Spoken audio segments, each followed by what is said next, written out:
2019 saya sudah berangkat umroh dan bercadar juga. Kenapa saya ingin ikut Tuhan Yesus?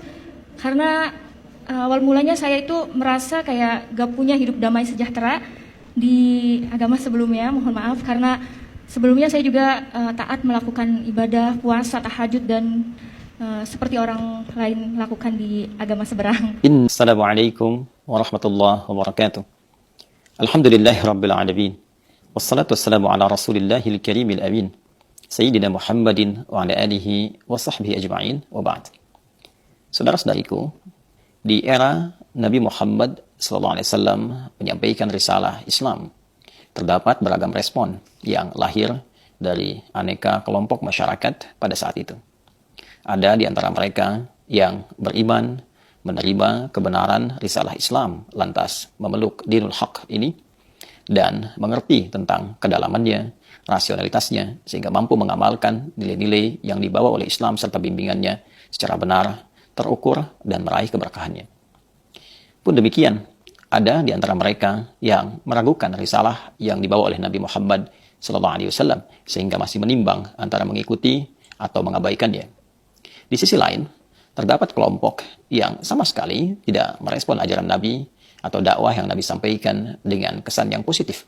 Mereka cepat mengabaikan dan meninggalkan dakwah Nabi. Bahkan juga disertai dengan tuduhan atau bahkan juga tantangan-tantangan yang melahirkan pergolakan-pergolakan tertentu sampai ke level yang bersifat menyakiti, baik verbal ataupun fisikal. Di antara mereka, ada kalangan yang tetap dengan kekufurannya. Ada orang yang di lisannya menyatakan keislamannya, namun perilakunya justru menyimpang dari nilai-nilai keislaman, bahkan merencanakan perilaku yang menentang terhadap dakwah Nabi Muhammad SAW. Dan menariknya, ada juga di antara mereka yang menyatakan keislamannya, namun masih labil dengan keislaman yang mereka deklarasikan itu, sehingga mudah terpengaruh, terprovokasi, bahkan kembali kepada keyakinan dan perilaku awal yang mereka pernah lakukan. Golongan kedua diistilahkan dengan munafik, dan yang ketiga disebut dengan kaum murtadin, jama' dari kata murtad. Irtadda, yartaddu, murtad untuk orangnya. Dalam merespon tiga golongan terakhir ini, baik yang kufar ataupun munafik atau pula murtad, Nabi SAW dengan kehalusan rasanya, dengan rasa kasih yang dalamnya, dengan simpati yang sangat luas itu, beliau merasakan kesedihan yang mendalam karena khawatir orang-orang yang menentang beliau ini kemudian wafat tanpa iman, tidak mendapatkan perhatian dan kasih dari Allah Subhanahu wa taala saat kembali kepada Allah di kehidupan akhirat kelak. Karena yang menentukan kasih sayang, rahmat, kemuliaan, bahkan kebahagiaan di akhirat kelak adalah keimanan seseorang yang menjadi inti bekal kehidupan dalam membawa nilai-nilai terbaik dan bekal-bekal terbaik untuk mendapatkan rahmat Allah Subhanahu wa taala.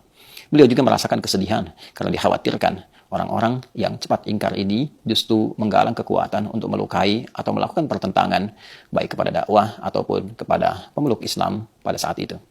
Menariknya, kekhawatiran dan kesedihan Nabi ini mendapatkan respon langsung dari Allah Subhanahu wa taala dengan turunnya surah Ali Imran, surah yang ketiga, ayat 176.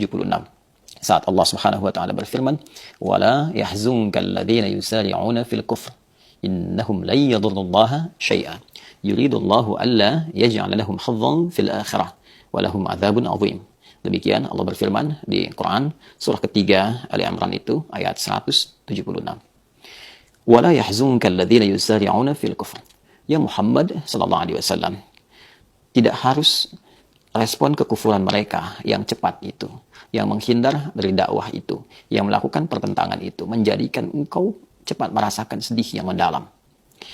Innahum la yadurrullaha syai'a. Sungguh orang-orang yang berpaling darimu itu, orang-orang yang melakukan pertentangan, yang mengingkari dakwah, yang keluar dari Islam yang tengah kau sampaikan, yang menyatakan keislaman namun juga melakukan pertentangan kepadamu, sungguh mereka semua itu tak akan mampu mengurangi sedikit pun keagungan Allah Subhanahu wa taala, tidak akan mampu mencelakai sedikit pun wali-wali Allah Subhanahu wa taala, orang-orang yang berjuang menegakkan risalah Islam, orang-orang yang memeluk Islam dengan benar. Yuridullahu alla yaj'ala lahum hazzan fil akhirah. Justru perilaku mereka itu menjadikan hukum berlaku untuk mereka, yaitu hapus, gugur semua amalan-amalan yang pernah mereka lakukan sehingga tidak mendapat peluang sedikit pun meraih balasan terbaik ataupun pahala di sisi Allah Subhanahu wa taala saat kembali ke akhirat. Walahum adzabun azim, dan disiapkan balasan yang setimpal untuk mereka berupa hukuman yang sangat berat. Saudara-saudariku, ayat ini memberikan kesan kepada kita bahwa dinamika respon dalam dakwah itu begitu beragam. Dinamika dalam menghadapi tantangan zaman itu begitu beragam. Tidak semua apa yang disampaikan dari nilai kebenaran, kebaikan mendapatkan respon yang serupa. Dulu pun 15 abad yang lalu, ada yang menerima kebenaran itu, ada yang meragukannya, ada yang menolaknya, ada yang mengiyakan namun juga mengingkarinya, ada yang pernah masuk ke dalamnya namun dia keluar lagi karena alasan-alasan tertentu. Sifat kufar, nifak ataupun murtad telah ada jauh 15 abad yang lalu. Namun Allah Subhanahu wa taala menegaskan lewat firman-Nya dalam Al-Qur'an bahwa semua ini tidak merugikan Allah sedikit pun. Sikap-sikap ini tidak akan mengurangi keagungan Islam sedikit pun. Sikap-sikap ini tidak akan memberikan pengaruh kepada orang-orang Islam yang memegang teguh ajarannya, yang berusaha menampilkan ajaran-ajaran Islam sesuai dengan kemampuan dan kesungguhannya. Itu saya nggak lama, bulan 6 tanggal 24, saya sudah dibaptis, puji Tuhan. Setelah mengenal Tuhan Yesus, saya merasa kayak lebih damai, sejahtera. Apapun masalah yang saya hadapi, biasanya saya itu emosian, temperamen. Puji Tuhan sekarang saya bisa lebih sabar, lebih menerima kenyataan. Karena itu, kita memohon kepada Allah Subhanahu wa taala. Yang pertama, diberikan kekuatan untuk bisa mengamalkan dan meyakini ajaran Islam sampai kita wafat kembali kepada Allah Subhanahu wa taala. Wala tamutunna illa wa antum muslimun. Pun demikian, kita pun memohon kepada Allah Subhanahu wa taala agar diberi kekuatan untuk tidak terpengaruh oleh godaan-godaan lingkungan, apapun bentuknya, yang bisa menukar keimanan kita dengan materi-materi dunia semata, dengan angan-angan fatamorgana dunia semata. Pun kita pun menegaskan, Islam tidak pernah dirugikan dengan kemurtadan seseorang. Islam tidak pernah menjadi kecil dengan pengingkaran seseorang.